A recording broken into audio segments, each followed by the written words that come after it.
الحمد للہ رب العالمین والصلاة والسلام علی سید الانبیاء والمرسلین اما بعد۔ عزیز طلبہ، آج کے اس درس میں ہم لوگ پڑھیں گے علامات الاسم، یعنی اسم کی علامتیں، اسم کی نشانیاں۔ اس سے پہلے اسم کے تعلق سے بات ہوئی تھی ال اور ندا کے تعلق سے، اور آج جو بحث پڑھنی تھی وہ ہے الاسناد الیہ۔ اور ہر ایک کے اندر مصنف رحمہ اللہ نے جو باتیں بیان کی اس پر اعتراض تھا، اور اعتراض پر جواب بھی دیا گیا تھا۔ اسی لیے مناسب سمجھا کہ ہر ایک کو ایک جگہ پہ یکجا کر کے پڑھا دیا جائے اور اس پر اعتراض کا جواب دے دیا جائے تو آسانی ہو جائے گی۔ تو دو بحثیں ہمارے سامنے آئی تھی، ایک تو علامات اسم میں سے ال ہے، اور دوسرا الندہ، تیسرا الاسناد الیہ۔ یہ تین چیزیں ہیں، تین علامتیں ہیں۔ بقیہ دیگر کتابوں میں دوسری علامتیں بیان کی گئیں، لیکن اس کتاب کے اندر مصنف رحمہ اللہ نے تین علامتیں بتلائی ہیں۔ تو سب سے پہلے بتایا ال، یعنی اسم وہ ہوتا ہے جس کے اندر ال داخل ہو، یہ علامت بتائیں۔ اور اس کی مثال دی الخیل واللیل والبیداء، اور اسی طریقے سے آگے مکمل اور اسماء ہیں، یعنی 7 اسماء ہیں۔ الخیل واللیل والبیداء والسیف والرمح والقلم والقرطاس، اس طریقے سے یہ شعر ہے۔ انہوں نے مثال دی، اور مثال دے کر کہا کہ دیکھو ان تمام اسماء کے اندر الف لام داخل ہے، اس کی وجہ سے یہ سب کے سب اسماء ہیں۔ انہوں نے مثال پیش کی، لیکن اس مثال کے اوپر اعتراض کیا گیا کہ ال تو صرف اسم کی خاصیت ہے۔ اب اس کے اندر یہ اعتراض کیا گیا، ما انت بالحکم اترضى حکومته ولا الاصیل ولا ذی الرأی ولا الجدل۔ یہ شعر پڑھ کر کے یہ میں نے بتا دیا تھا آپ کو، اس شعر کے اندر ما انت بالحکم اترضى، یہ ترضى فعل مضارع ہے، اس کے باوجود اس پر الف لام داخل ہے۔ یہ اعتراض ہے مصنف رحمہ اللہ کے قول پر کہ آپ نے کہا کہ الف لام تو اسم پر داخل ہوتا ہے، تو یہ الترضى یہ فعل ہے، اس کے باوجود الف لام کیوں داخل ہے؟ تو انہوں نے جواب دیا، جواب یہ دیا، نمبر 1 ضرورت قبیحۃ فی النظم وان استعمال مثل ذلك فی النثر خطأ باجماع۔ نمبر 1 جواب یہ دیا کہ یہ ضرورت قبیحہ ہے نظم کے اندر، یعنی نظم میں اس طرح کی ضرورت پڑ جائے تو فعل پر بھی الف لام ال داخل کر سکتے ہیں۔ اور وہیں بتا دیا وَإِنَّ استعمال مثل ذَلِكَ فِي النَّثْرِ خَطَأٌ بِإِجْمَاعٍ، اور کہا کہ اس طریقے کا استعمال، اس طریقے کے مثال کا استعمال نثر کے اندر اجماع طور پر غلطی ہے، اس طریقے سے نثر کے اندر نہیں کریں گے، بلکہ صرف اور صرف ضرورت قبیحہ کی بنیاد پر نظم پر فعل مضارع اگر ہو یا فعل ہو، کوئی فعل ماضی ہو، اس میں داخل کر سکتے ہیں۔ دوسری بات، دوسرا جواب انہوں نے دیا الترضى میں الف لام بظاہر الف لام ہے، لیکن وہ اسم موصول کے معنی میں ہے۔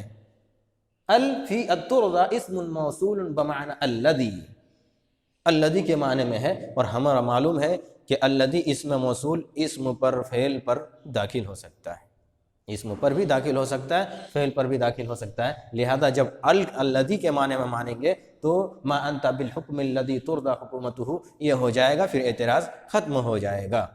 تو یہ جواب ایک انہوں نے ال پر اعتراض ہونے کا جواب دے دیا۔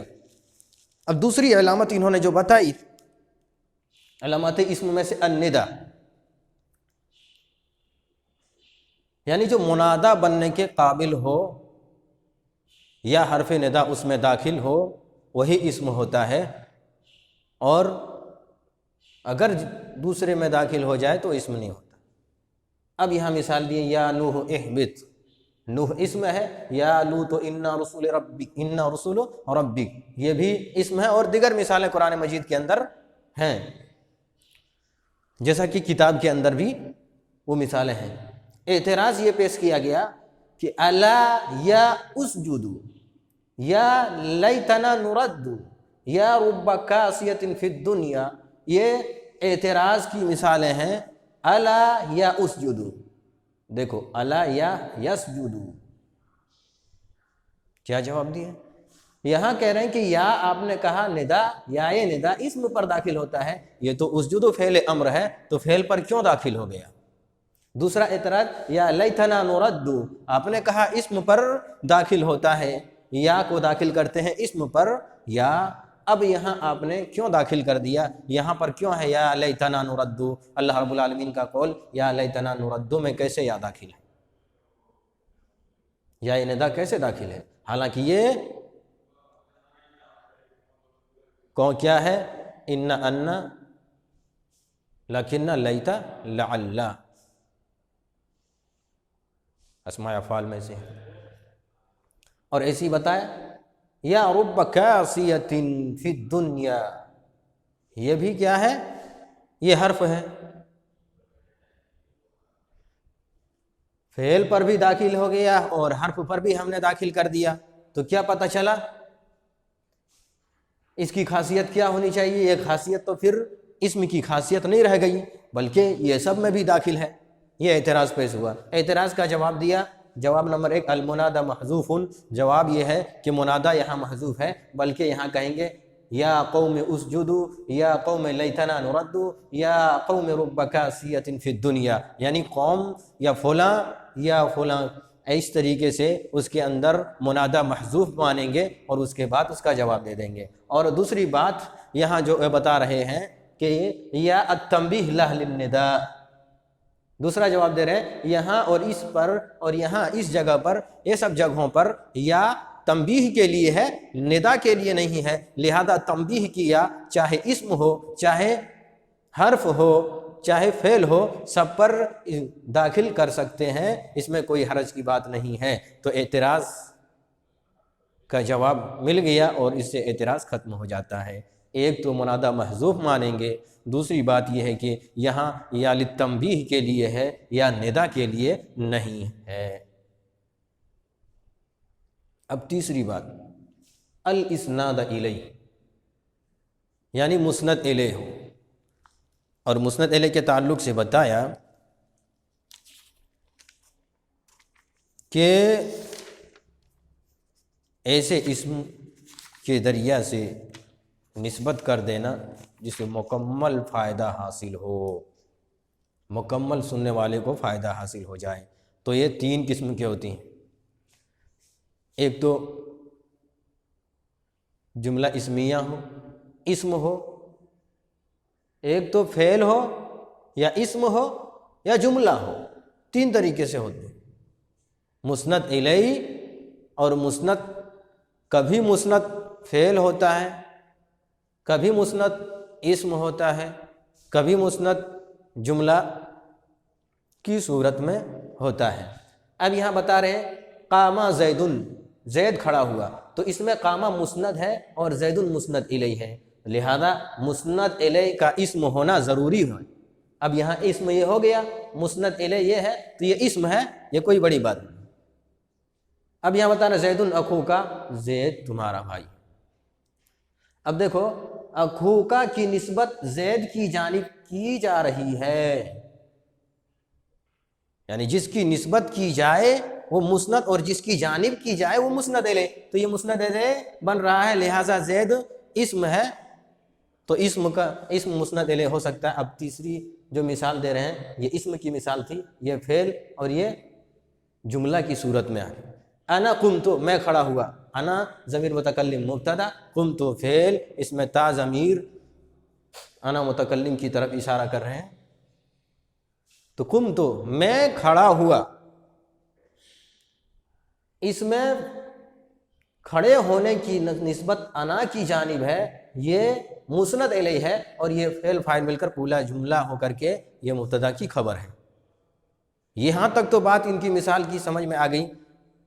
کہا مسند الیہ ہمیشہ اسم ہی ہوتا ہے، فعل مسند الیہ نہیں ہوتا ہے۔ اب یہاں اعتراض پیش کر رہے ہیں، اعتراض یہ ہے کہ تسمع بالمعید خیر من ان تراہ، عربوں کا قول ہے، کتاب کے اندر موجود عربوں کا قول ہے کہ تسمع بالمعید خیر من ان تراہ، کہ معیدی کے تعلق سے سننا بہتر ہے اس بات سے کہ اسے دیکھیں۔ اب بتائیے یہ اعتراض کیا ہے؟ تمہارا سننا معیدی کے تعلق سے بہتر ہے اس کے دیکھنے سے، تو یہ بہتر کی نسبت کس کی جانب کی جا رہی ہے؟ تمہارے سننے کی جانب، اور تمہارا سننا یہی مسند الیہ بن رہا ہے، تمہارا سننا یہ بہتر ہے، نسبت بہتر ہونے کی تمہارا سننا، اور اسی کو مسند الیہ بنا رہے ہیں۔ تو اس کا کیا جواب ہوگا؟ اعتراض کا جواب کیا ہوگا کہ آپ نے کہا مسند الیہ تو اسم ہوتا ہے، اور اس جملے کے اندر تو مسند الیہ تو فعل بن رہا ہے، حالانکہ یہ فعل کی خاصیت نہیں ہے کہ وہ مسند الیہ بنے۔ تو جواب دیا گیا کہ ان المصدریہ محذوفۃ، اس کے اندر ان مصدریہ محذوف ہے۔ جواب کیا آیا؟ ان مصدریہ محذوف ہے، اور ان مصدر جب لگ جائے تو یہ فعل نہیں بلکہ مصدر مؤول ہو جاتا ہے، مصدر مؤول ہو جاتا ہے، اور وہ اسم کا معنی دینا لگتا ہے۔ یعنی آپ کہیں گے تسمع کا تمہارا سننا، ان تسمع تمہارا سننا، تو معنی ہو جائے گا ای سماع کا، تمہارا سننا، سماع کا، سماع مضاف کا ضمیر مضاف الیہ، مضاف مضاف الیہ مل کر مبتدا، ای سماع کا تمہارا سننا۔ تو یہ جب اسم بن گیا مصدر مؤول ہو کر کے تو مبتدا مؤول ہو گیا، اور یہ اس کی خیرن اس کی خبر ہو گئی۔ تو ایسی صورت میں اس کو ماننا درست ہو جائے گا، اس کو مسند الیہ بنانا درست ہوگا جب اس کے اندر ان مصدریہ محذوف مانیں گے۔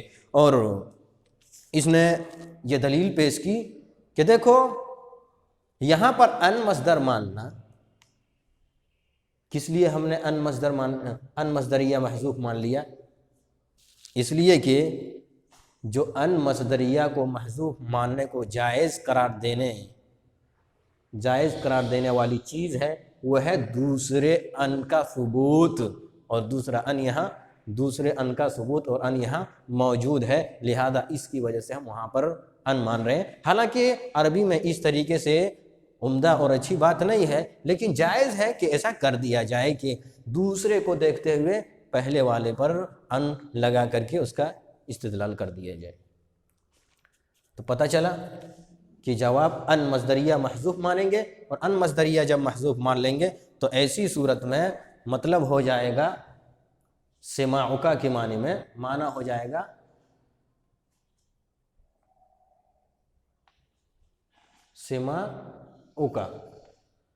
سماعک ہو جائے گا، اور سماعک مضاف مضاف الیہ مل کر مبتدا بن سکتا ہے، اس میں کوئی حرج کی بات نہیں ہے، تو یہ جواب دے دیا جائے گا۔ تو یہ چند باتیں تھیں علامات اسم کے تعلق سے، امید ہے کہ آپ کو سمجھ میں آ گئی ہوں گی۔